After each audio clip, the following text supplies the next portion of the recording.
Welcome to Photography Insights, everybody, the show that goes behind the scenes and interviews people from the photography world. Recently I've been talking with my friends about developing and how to improve after recently going back to developing black and white. It's been interesting to know, after being better prepared, how it's improved my results. And after speaking with James Lane about developing, we became friends and started talking about different developers and even making these at home. Now, although James is young, he has a scientific mind and you can hear his enthusiasm for all things alchemy. I mean, he's loved it so much he's even started developing for customers and running his own lab. So James talked to us about why he's different to other labs and spends time talking to us about making your own chemicals. He's got some top secret plans he's working on and has an interesting future ahead of him, shall we say. I love his passion for pushing film, controlling contrast and grain, and he's got some great ideas and techniques he's taught himself here. So I hope you listen into that. What's interesting about James's lab, which is called the Zone Imaging Lab, is that you can choose your own developer. I mean, he even has explanations on his website what each one does and why it would suit a certain sort of look. And I think this is a really great, unique selling point. So in this podcast, we talk about spending 3 hours with a reel, light leaks, custom pushing techniques, increasing negative density, epilepsy, career choices, trying new developers, pyro 510, beta testing an XTOL killer. And of course James goes through our random questions, so we discuss about having a pint with James Bond and why James chooses a very strange superpower. There'll be links to a couple of people we talk about during the podcast and a link to his website.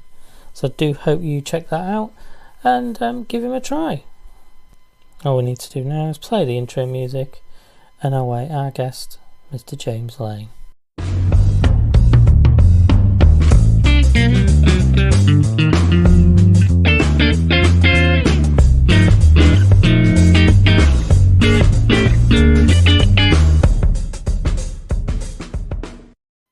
And welcome to the show, James. Hi. Yeah. Hi. Welcome to your very first podcast, so I understand. Yes, it's my first time. I'm a bit nervous. Hopefully it will go well. I'm sure you'll be fine. We'll not put you under pressure too much, don't worry, mate. Yeah. So we've been chatting away beforehand, and I recently got to know James through another gentleman, and I can't thank him enough for his advice on some film reels, if you remember that conversation. Yeah, I do, yeah.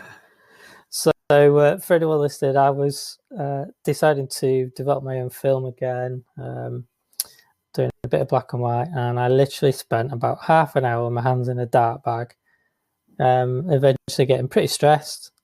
They did come out okay, but there was a lot of scratches on one of them because of the reels. Yeah, but that's all part of it, and I was hunting around, talking to people, and obviously most people are, it's experience, blah, blah, blah, and like I was saying to you, I despise this sort of thing because if there's an easy way of doing something, you should help people and tell them. Yeah. And my friend David Collier said, talk to James, see if he knows anything. And you did. Yeah, and I'm always happy to help. When I got the time, I write those little articles with information. I've got a few more lined up, but just haven't got around to writing them. No, that's fine. Yeah, no, yeah, it's appreciated. Yeah. I mean, this sort of stuff, though, I think is so useful because, like even you were saying about when you first started developing, is I felt it recently again was the nerves.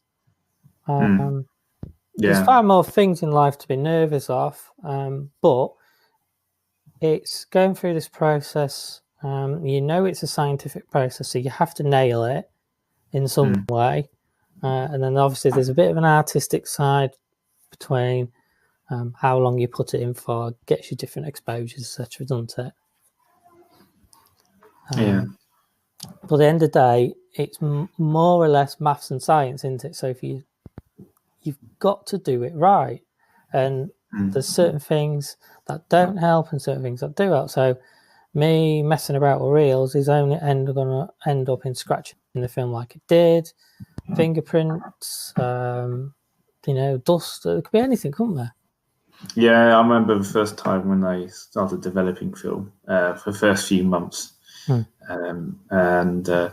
I also, with a 120 rolls, Yes. they drove me nuts. Yeah. I one time I spent 3 hours in my bathroom trying to get one in, and I was getting all sweaty, and Yes. It got crinkled and something, and eventually I discovered those reels. I recommend it to you. Haven't had a problem since. I can now load for very standard reels now absolutely fine. Yeah. But back then it was really difficult for me because when I first started out. But That's the good thing though, is you could relate to it rather than having this attitude of you just need to practice. That's fine with certain things, and yes, practice is the right thing, but that doesn't help you there and then. You've got your chemicals out, you've got to get on, or I'm going to do this tonight. You can't just say sit and practice, because what if you nailed it? It's like, oh, should I get my chemicals out now? Well, no, it might take you 2 or 3 hours, like you say. It's too late then. Yeah, it's mostly just practice. Best way is really just do it with or sacrifice a role and keep doing it over and over again. But I've got a big folder of all the way back from my first ever film, and you can kind of see the progress. So just by looking at those negatives. So we can sort of see the progress of like my my negatives when I went from the very beginning. Was less the chance of crinkles happening was much less.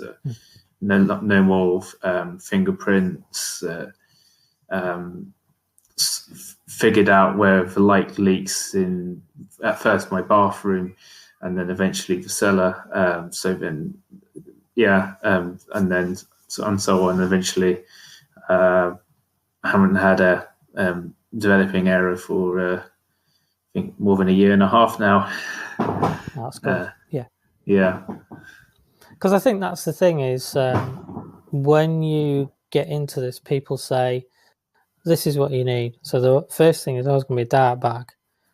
But back in the day when people like our dads and stuff would have been doing this, no one had dart bags. They'd have gone in an understairs cupboard, they'd have gone in a wardrobe, or something like that. So we've got to remember that you don't need everything, and some of the things that people say you do need are really maybe better ways of doing it. But if you haven't got stuff, there's always sort of workarounds, isn't there? Oh yeah.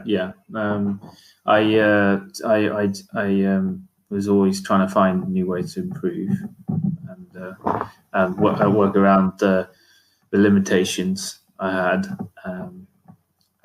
So as I said at the beginning, it was a bathroom, and then obviously that's quite limited. I also started with a changing bag, but found out the changing bag had light leaks, so then I had to light-proof the actual bathroom door. And then eventually moved to the cellar, and found that there were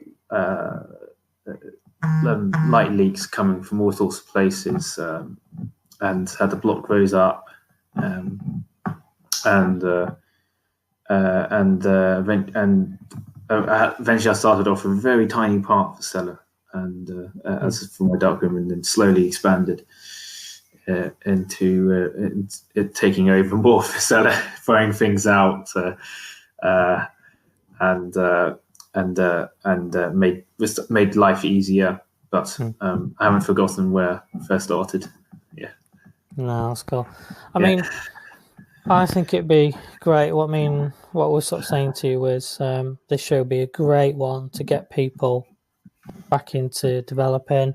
Now, I appreciate you do run a lab, and it's nice that people would want to use you. But there's always going to be certain things that you want to do at home, and you want to encourage it as well, because they might be able to see the difference between what you can do and what they can do as well. Oh yeah. I've over the years I've learned a lot of techniques. I've gone far beyond the stuff you see regurgitated on the internet and YouTube. So I've got my, for example, I've got my own unique custom pushing technique, where you always hear on the internet saying, "Oh, when you push film, you're going to get lots of increase in contrast and etc." But that's not necessarily always true. Yes, you always will have a slight increase in contrast because it's been underexposed, but you can slow that down. I can. So my custom sort of technique is that I'm able to make HP5 shot at 800 look like it was shot at 400 if it was well exposed. It'll be very difficult to see the difference, and it's something I just learned over the years just by studying the fundamentals of the building blocks of developing. Yeah. So that's just one of the techniques I've picked up. There's another technique where I'm able to significantly reduce fog from damage rolls, either from if you accidentally open the camera back for like max 2 seconds. I mean, it won't work with everything. I mean, if you just left it open for several seconds, and didn't do anything. It's too late. Or if it was Delta 3200, obviously can't do that. But ISO 100 film, I can save it. And there's also like rolls which are many decades old, so would have got been sitting in the camera all that time, and would have got damage from age and heat. I'm able to get rid of most of the fog. It might not make nice prints in a dark room, but it will. Scans will come out fine. Yeah. That's interesting. Yeah. That's good. So, I heard someone told me that if you've got a low density negative, you'll never beat a scan compared to a print. Because said you can get so much more detail out of a scan. Because I was actually trying to do one, I'd underexposed it, and I couldn't for the life of me print it, because even at 1 second. Actually, it depends on your skill level, and there's different techniques. There's a way where if it's quite a thin negative, there are intensifiers you can use to increase density. So I think there's something Ansel Adams very famously used for his moonrise shot. I can't remember the name of the print,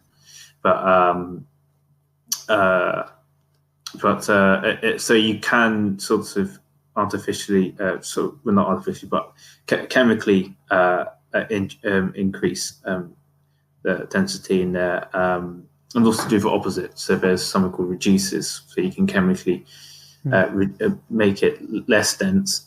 Quite handy as well for if you got fog. but it's nasty stuff. I'd rather not use that. It's a but the intensifier does help, but in print itself, without using intensifiers, it is possible. It will be very difficult, but you can. Usually, you might have to use a higher contrast filter, and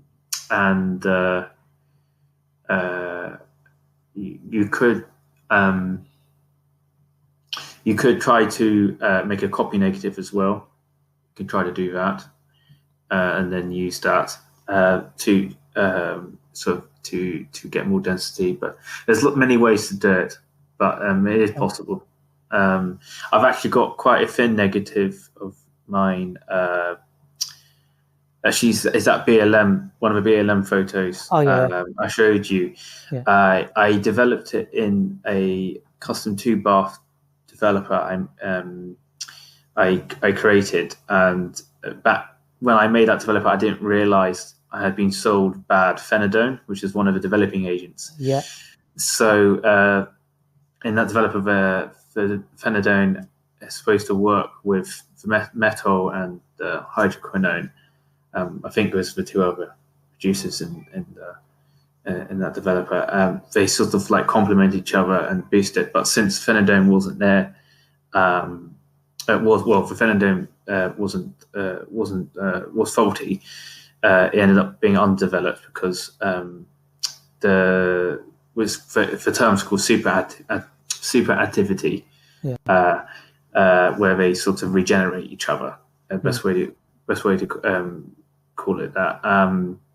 So it wasn't being so then yes, I was just got very underdeveloped negative. Yes, the scan came out fine, but be interesting to print it because a friend of mine asked me if I could print it for him. So we'll see how that goes. But it is possible with a low density negative, in short, to print it in a dark room. You won't obviously have much flexibility, but it is possible to have something. I did try split grade, and even doing that, it was nowhere near as good as the scan. Even grade 5, in essence, no chance. So because I was amazed at the difference between the two, and I was like, oh god. So I think what it might make would be an interesting test or a project. Send it off to a couple of people and say, you send me your best print, and then we'll get someone to judge them at one time. I'd be interested. It's a fun project, not a competition. That'd be quite nice. It'd be quite nice. It's something we could do for the UK group, for sure. All the members. Encourage all of them. Well, I don't actually trying to think about it. I don't think there aren't that many darkroom printers in the group. Just have to say. No, but I think a few sorted. I think there's only like 3 or 4 of us on there, but that I know of. But we could do something. Yeah, I'm sure. I've got plenty of friends, so you make contacts through here, so yeah. Sure. Great thing about the film community is that you eventually get to know not everyone, but it's quite close knit. So word spreads around quite easily, and you know someone who knows someone, and etc. And becomes a small world. Yeah. Oh, it does, and this is what's lovely about it. Getting to meet David, who introduced me to you. It is great, and I was very upfront talking to you because I obviously knew you had your own lab, and I don't want to. First thing is answer question, because that's not fair on you. You've got a job to look after your customers first and your expertise. But you was very nice about it, and I still try to help. Because if by helping others, I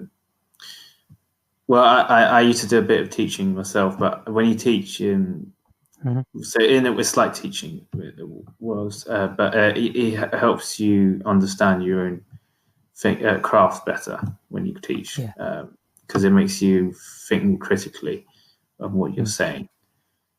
So it does help me, and I'm always glad helping others, because just makes me happy, and what comes around goes around anyway. Is it? No, did I say it right? What goes around comes around. So I said it wrong way around. Yeah. So karma.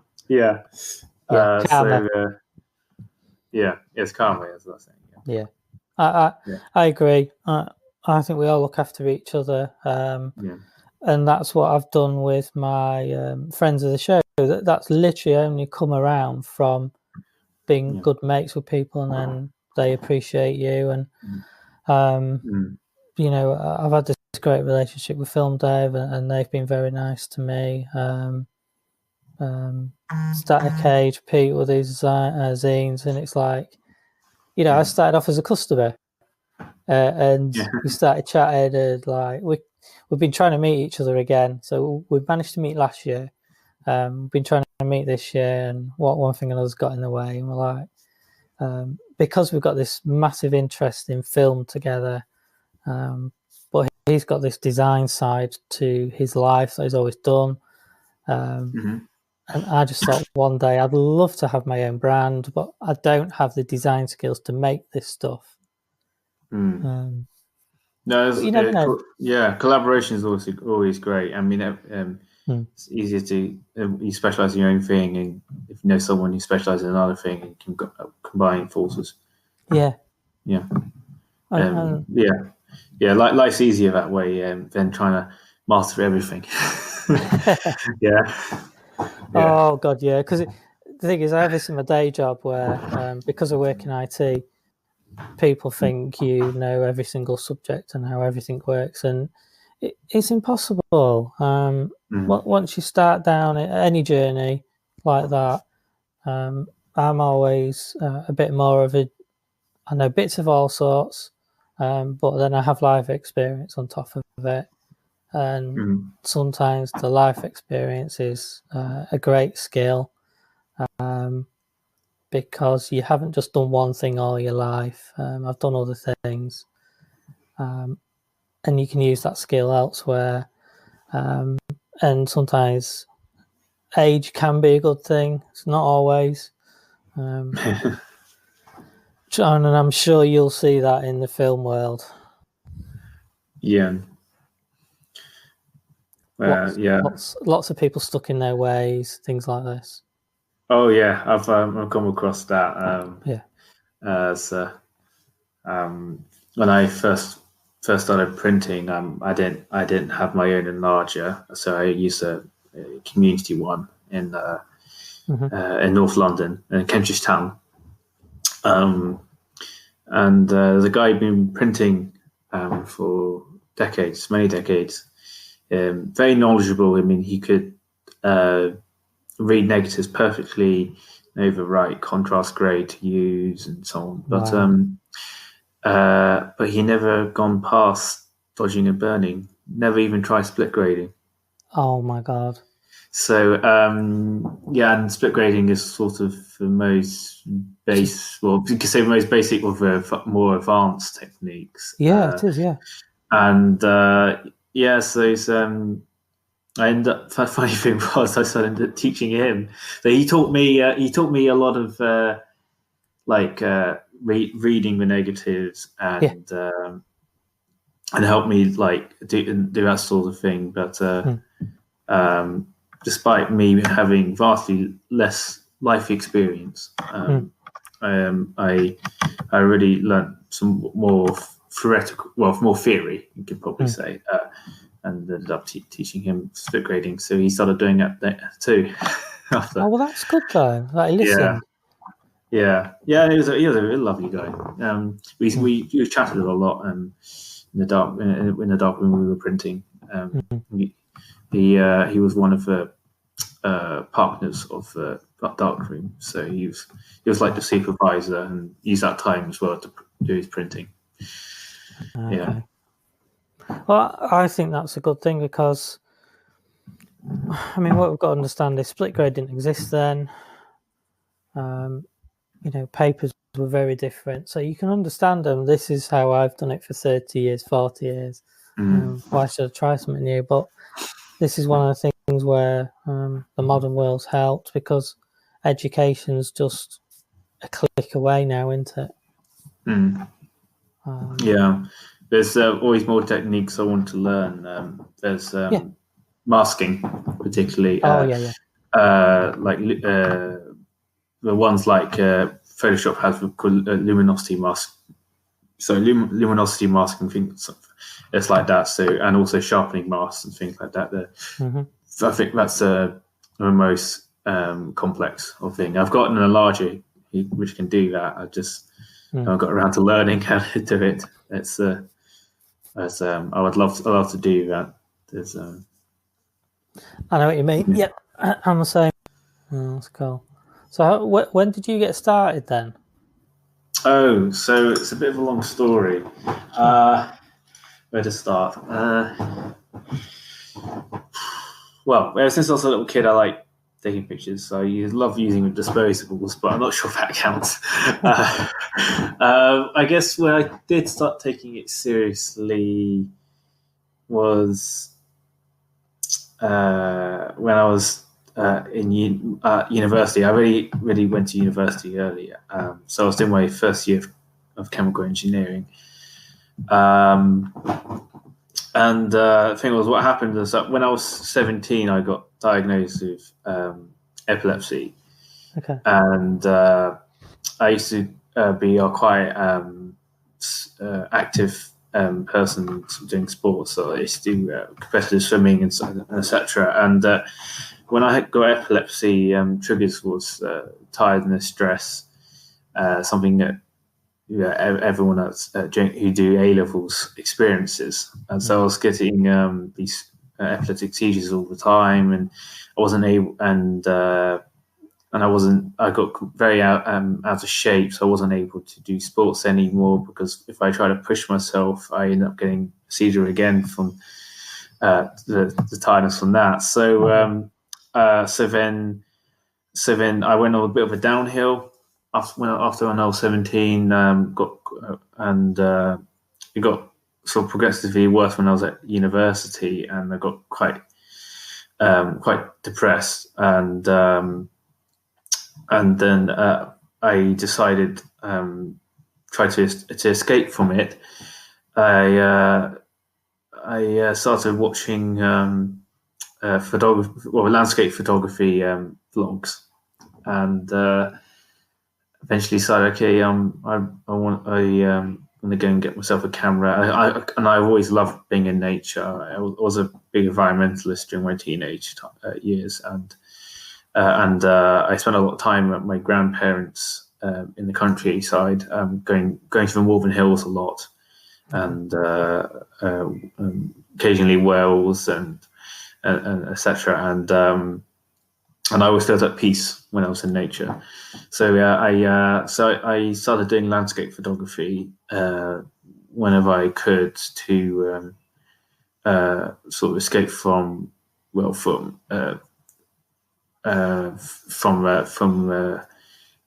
uni, sort of uni life, where I wasn't doing very well. I was in a small little flat in Birmingham. Wasn't very fun, I was also struggling a bit at uni, because I did chemical engineering thinking it would be a lot of chemistry and maths, but it ended up being actually just all physics. And physics wasn't my strong point, so I struggled a lot. So I only did 1 year, then dropped out, switched to economics, because that was my strongest A level. But just because you're good at something doesn't mean you would enjoy it. So that didn't help much when I was economics. I didn't really like it. I didn't really like the course. But I did enjoy chemical engineering. It was just that it was too difficult for me. And I had lots of great friends there, but it was just too difficult, and I couldn't see myself surviving year two when more difficult equations and such. So I was doing economics, and so it got sort of it kind of got worse, that sort of depression, and I decided to take a break for a year and just focus on doing photography and I ended up shooting film as well somewhere along the line when I was at university. I think it was just a year in when I started doing photography. Mm-hmm. And ever since I decided actually I don't want to go back to uni. I made sure I finished second year of economics. So I got a diploma out of it, so it didn't go there for nothing. But since then I've just been doing photography and eventually started my own lab. And I realised actually I like developing film more than actually taking photos. So it's a bit odd. I just like being in the darkroom more. I found. I still love doing photography, of course, but I just like being in the darkroom more. Strangely, It's not a bad thing, though. yeah. So I sort of relegated. I mean, initially I thought I wanted to do landscape photography as a profession, but realised actually that wasn't very feasible. Especially with my epilepsy, where I wasn't allowed to drive. Only in June, my doctor said to me, saying, "Oh, you haven't had a seizure for 2 years. You're now allowed to start learning to drive." But that was the middle of COVID, so I haven't been able to get any lessons yet. Oh. But anyway, so since I couldn't drive, I mean, I could take buses and cycle, which was what I was doing, but it wouldn't be very feasible, and it was very difficult trying to get to sunrises, and I'm having to walk even further than everyone else who's a landscape photographer, and I just get really tired and exhausted, and I just left that. So I'm going to leave it as a hobby, and then do my labs as a profession. Yeah. Wow, that's an interesting way of starting. So, yeah, it was a bit of a roller coaster, but I finally sort of found my purpose, I think. Oh, yeah. Yeah. And I think people in the groups would see that as well, because what you've been doing and the things you've been experimenting with. So yeah, obviously one of the things you've said about your lab, and this is a great unique thing, is you as a customer can ask for a developer of choice. Oh yeah. So that's something unique I offer, because I know that with black and white, the choice of developer is very important. Yeah. And how your images turn out, because they all decide how grainy it looks, the shape of the grain, the contrast levels, the amount of shadow, highlight detail, the separation of the midtones and highlights, etc. So I was looking at all these other labs, and they all just use pretty much the same two developers, either Kodak XTOL or Ilford LC29, I think. So then, all the labs, they got talented technicians. They know how to develop film. The better ones will be hand developing, but at the end of the day, it's always the same developer, and there's not much variation between the labs. It's just it's the same throughout, and the only difference between the two is the price differences, really. So I just wanted to be different, and I wanted to try to bring a sort of put a bridge between commercial developing and the more fine art side of it, if that makes sense.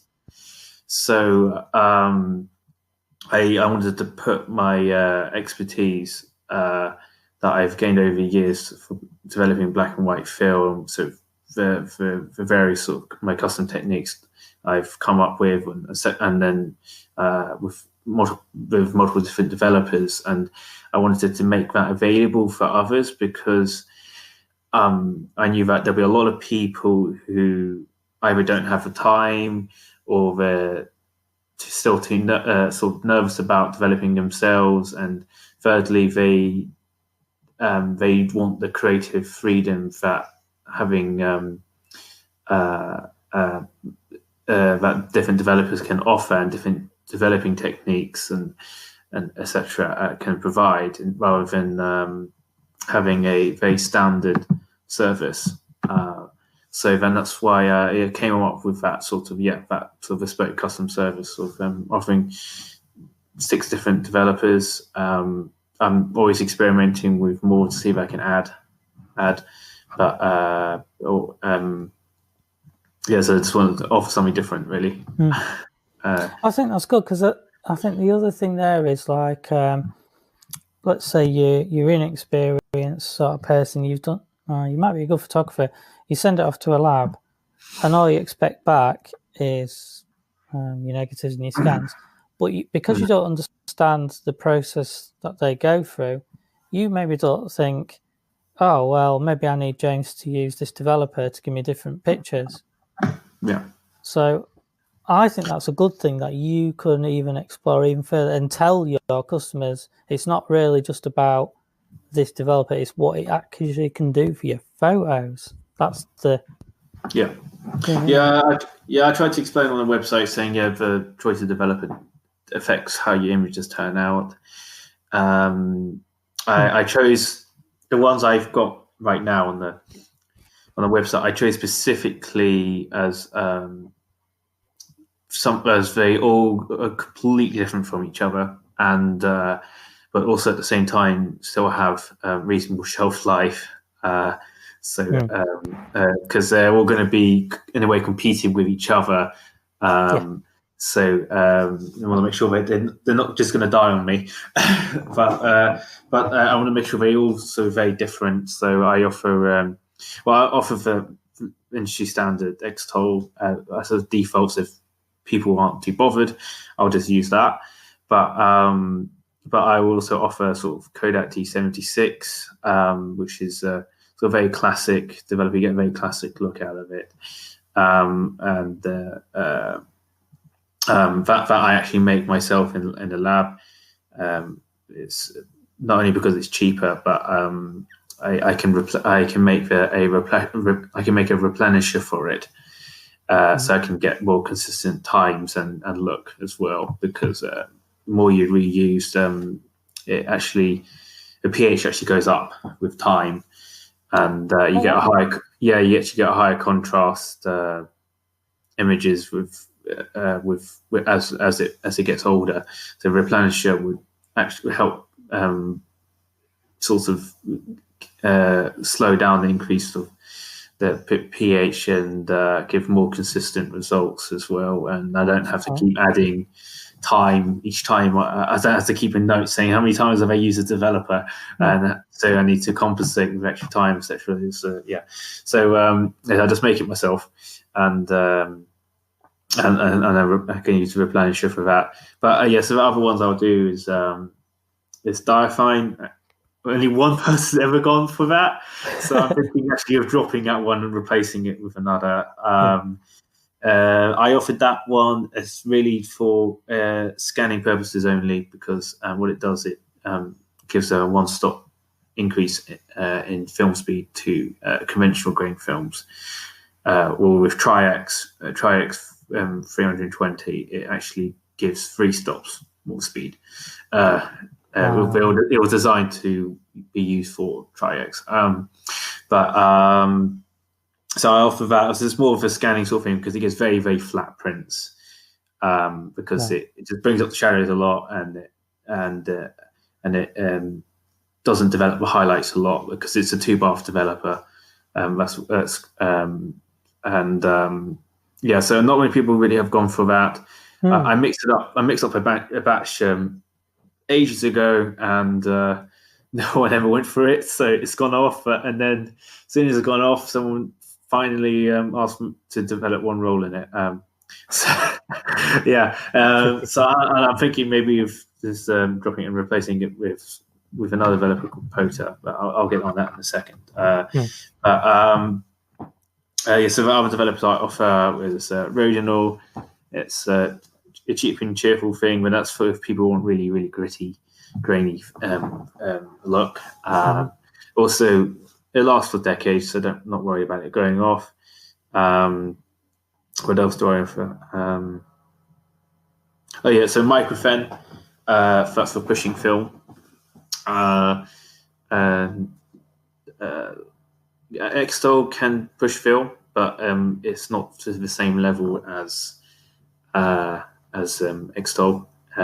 You won't get an increase in grain when you push, and it's and it also combined with my custom technique of less contrast than what's considered normal for pushing film. It works very well together, and I'm able to get a very good contrast range with when I'm pushing film with microfen. And the last one is a 510 pyro. Yeah, that I also make myself because no one really sells it commercially. So those are the ones I offer. 510 pyro is quite a special one, being because pyro developers they help harden the film emulsion to protect it from being damaged, and they also stain the film a sort of yellow to a yellowy brown, and that acts as a contrast filter in itself for when you're printing, so you get more highlight separation.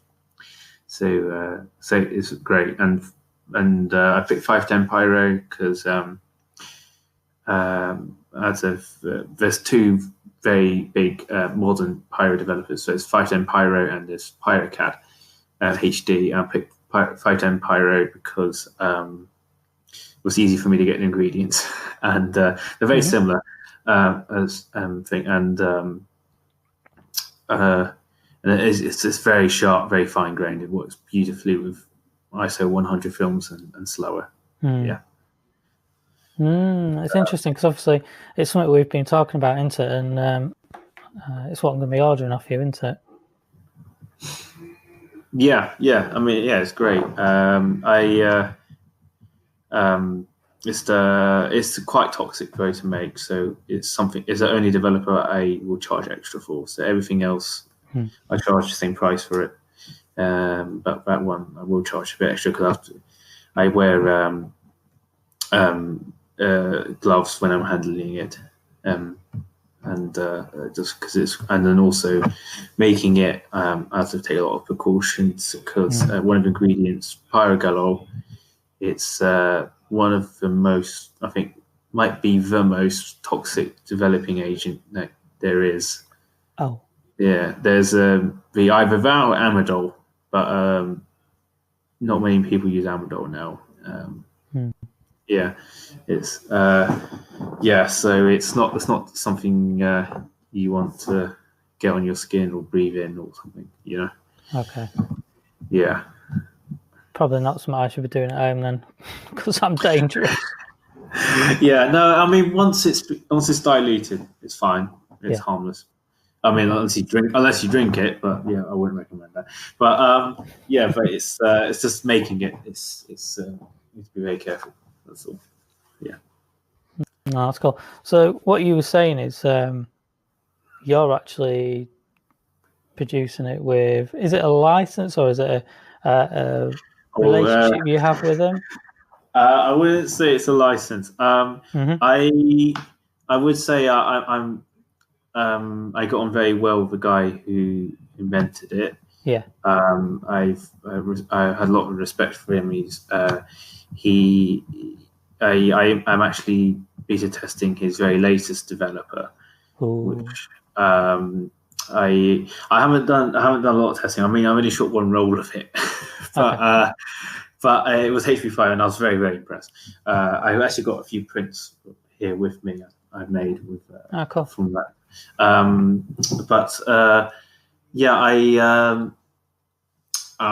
spoke to him, and I saying because I know that another good friend of his who's in Germany. I hope I pronounce his name right. Rudiger Hartung.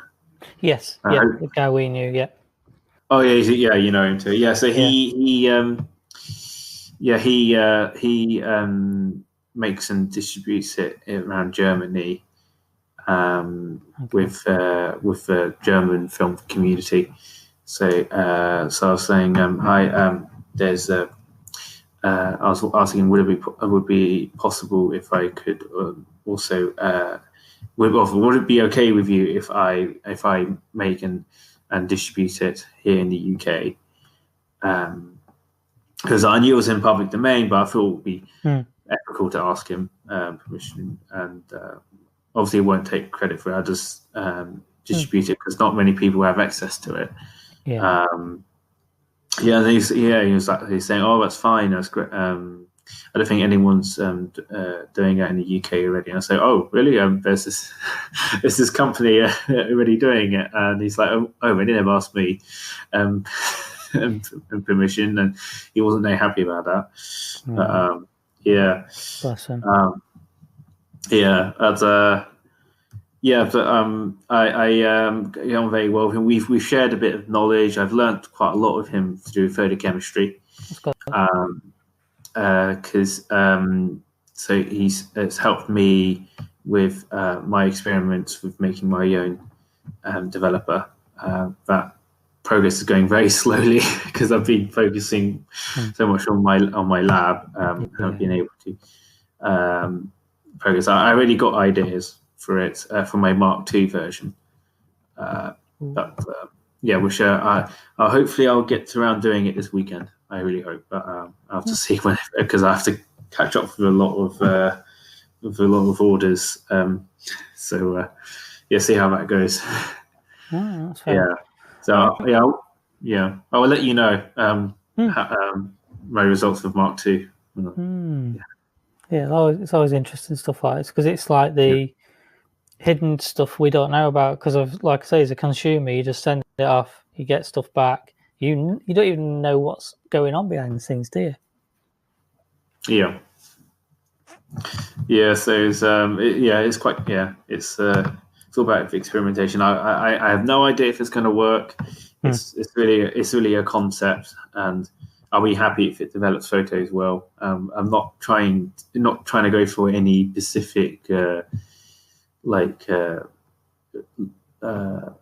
artistic looks. I mean, like contrast levels and essentially like that. Just yet, but what I'm focusing more on is making it a solid so I can make it like a tablet that will dissolve in water. That's the primary goal. Okay. Yeah. So that's primary goal, and as well with long shelf life. I know how to make it possible theoretically. It's just a matter of the right proportions of the ingredients to then also make sure it develops film well at the same time. But that's the hard part. I can understand that. My wife really worries about me every time I do a little bit of work, and I think some of it is if you do have a dedicated area, it's much better to keep doing it, and it's safer. I think anyone using shared areas, there's always that concern where you think, I might have sprayed a little bit of developer and I'll give it a quick wipe, but you do not want it anywhere near cutlery. And so it's going back to the photochemist that I mentioned who invented 510 pyro and beta testing his latest developer. So what I was saying, why I was so impressed about it was that I think it's an XTOL killer, but in personal opinion. I know I've only shot one roll in it. It was just HP5, but seeing it compared to XTOL, it's quite astonishing. It's just as brief. It's just as sharp as XTOL, but even finer grained. And XTOL, what XTOL became famous for was multiple reasons. It was So it was very sharp and fine grain at the same time. Usually, with fine grain, you get typically you'll get a reduction in either sharpness or film speed. Yeah. XTOL managed to still get a slight increase in film speed and still be very sharp, but fine grain. So Kodak thought that was the sort of the pinnacle of film developing R&D. But also it was XTOL was also very environmentally friendly because it doesn't use hydroquinone, and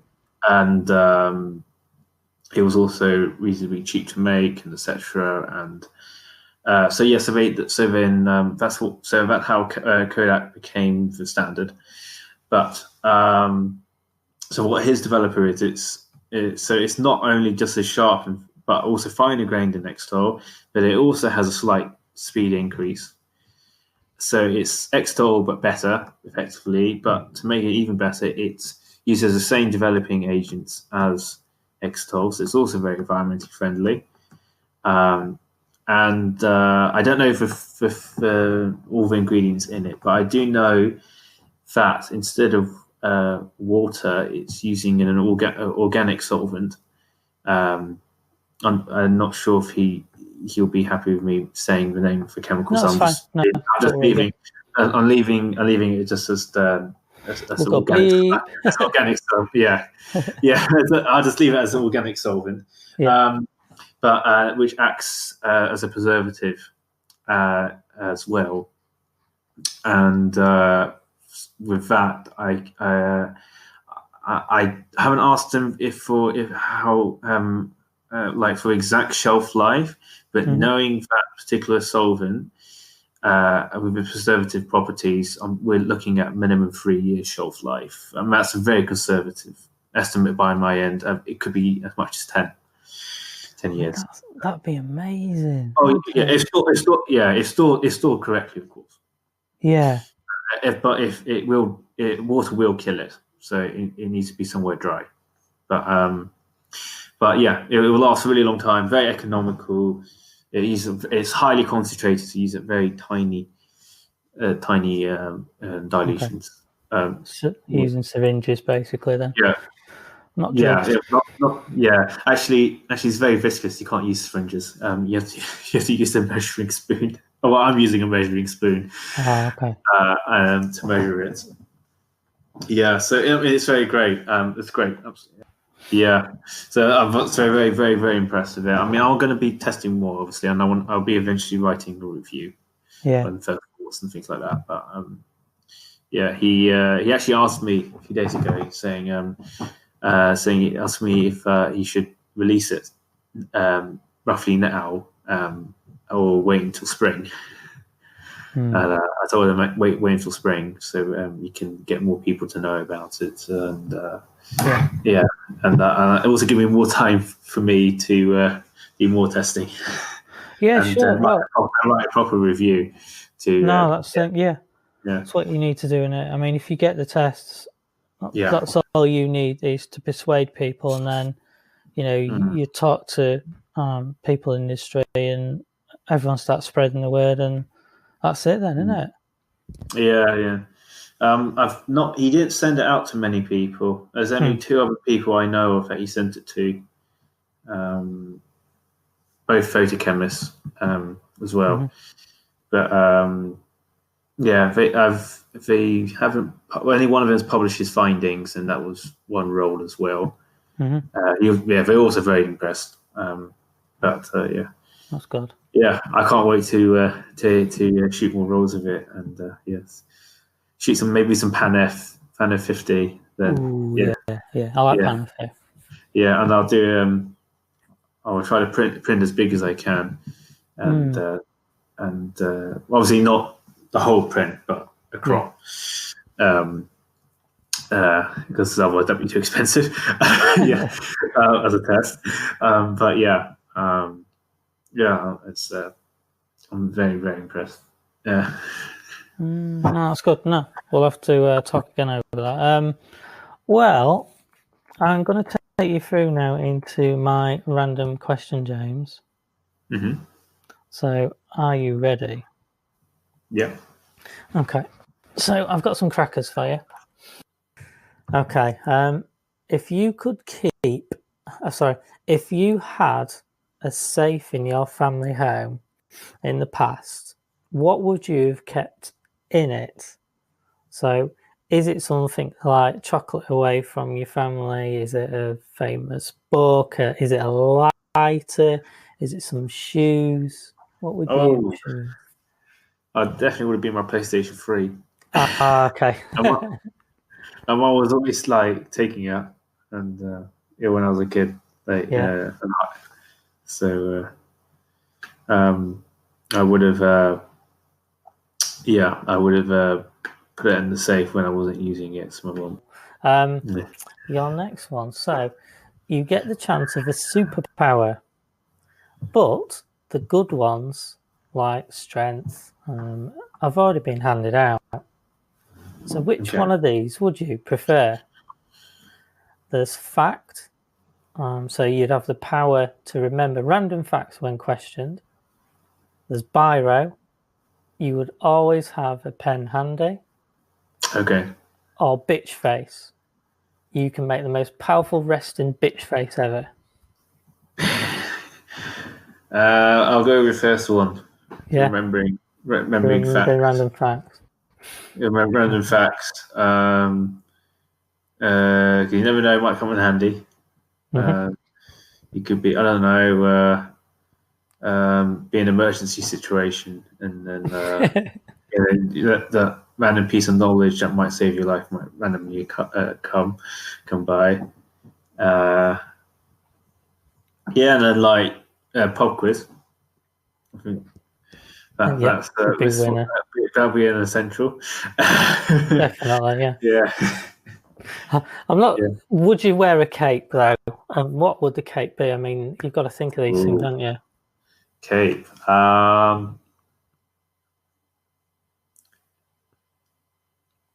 Maybe it'd have a question mark or an exclamation mark. I don't know. No, yeah. Well, if a question mark would probably go best with the facts, random facts sort of superpower, wouldn't it? Yeah. So probably be a red cape with a yellow circle and a black question mark. Yeah. I think there's some hidden meaning in here somewhere. This is a boyhood dream of yours. I never really thought myself in the cape. I do have a cape. It's part of my Halloween costume. Yeah. So Everyone has, haven't they? yeah. I think it's a vampire. Yeah, it's a vampire. I think. Halloween costume. Okay. No, that's cool. So your next one, you come home and find a spider ironing, a stingray cleaning your bathroom, and a wolf playing your guitar. Which would scare you the most?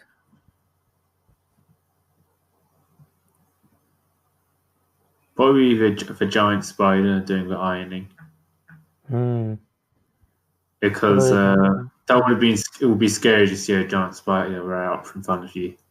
I'm not scared of a stingray because they don't look threatening, and I'll just be like, oh, that's very weird. And the wolf it's actually always been a dream of mine to be with wolves. There's you might have heard of the polar park in Norway. Yeah, I've always wanted to go there, sit with the wild wolves, okay, and like howl with them. Yeah, so I'm not too scared of the wolf. Yeah. Okay, that's cool. And and I've also got a very wolf-like dog already. Oh, okay. Yeah, he looks like a cross between a bear and a wolf. And looks more like one depending on the time of the year. And in summer, he looks more like a bear. And in winter, he looks more like a bear, and in summer, he looks more like a wolf. Yeah. What breed is he? He's an Akita. Right, okay, yeah. Yeah, they're very great Akita, not the smaller fox-like one. Yeah. Wow. No, that's cool. Okay. Your next one. So, Hitchhiker's Guide to the Galaxy main character, Arthur Dent, used to flag down spaceships with a towel. What would you use?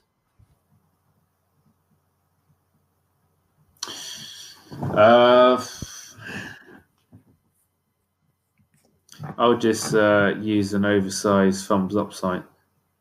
Yeah, the one, yeah.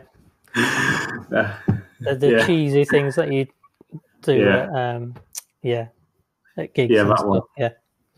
That one, yeah.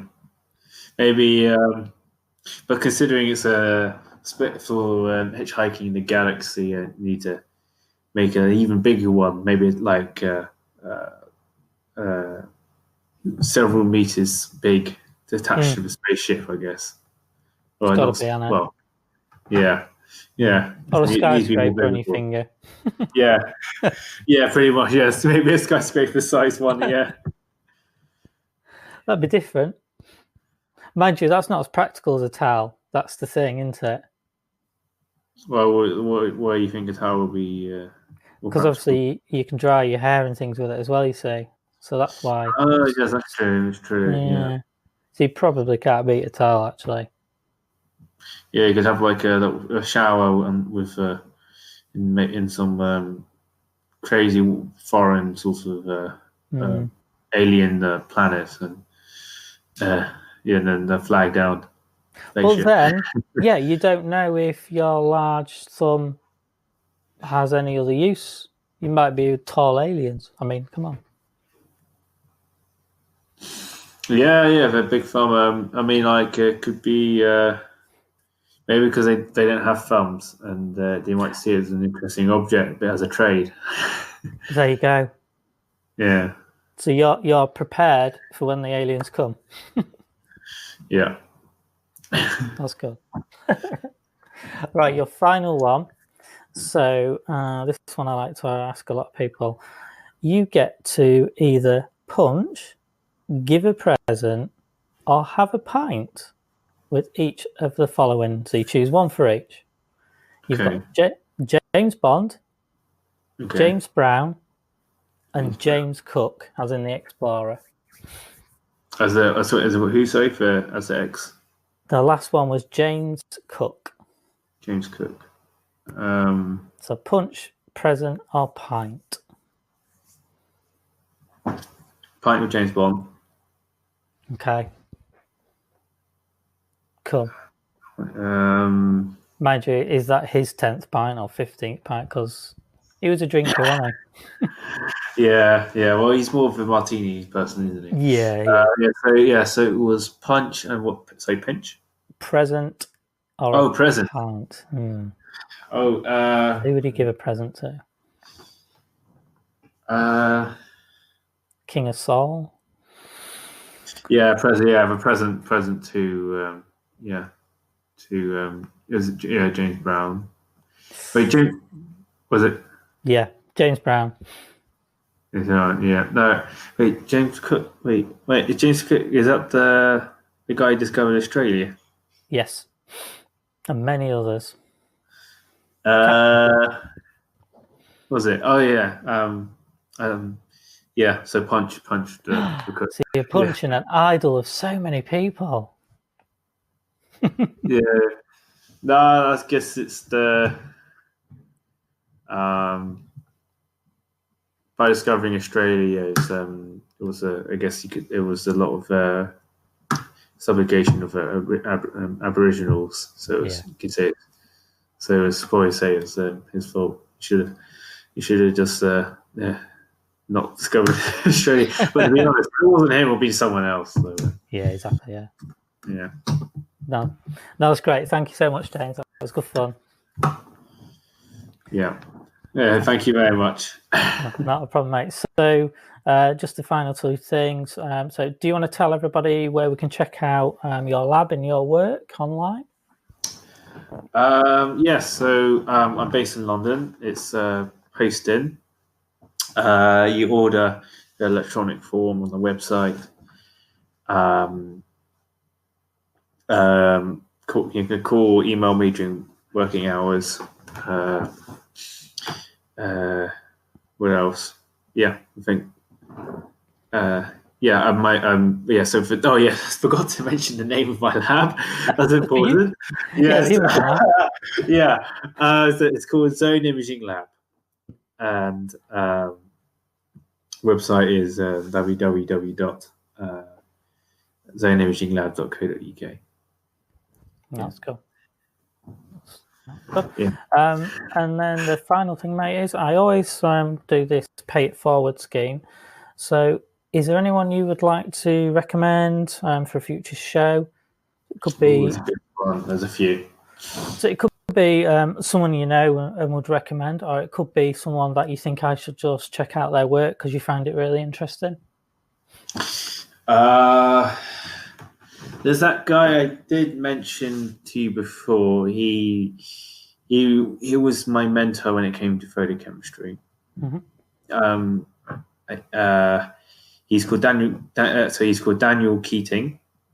Oh yeah. And he's and he he inspired me to get into photochemistry, actually, to create my own developer, because what he's been doing for the past few years, he's been making all sorts of developers, very wacky ones out of all sorts of household stuff you have. Oh, you've seen his work? Yeah. Cracking. Yeah, so there's all sorts of things. There's cloves, mesquite seeds, peppermint, curry, anything that's got phenols in, basically. Phenols on it, yeah. I remember him saying, yeah. Yeah, and so what he got me inspired was when he invented pyro butter. Okay. I've got a pot. It's a jam jar. I've got a jam jar down the stairs. With pyro butter, I made some myself to try it out, and so when I saw pyro butter back in January, that's what inspired me to make start learning about photochemistry to make my own developer. So and he's a very approachable guy. He's really always happy to help out. I would recommend him if you can get a hold of him for the next podcast.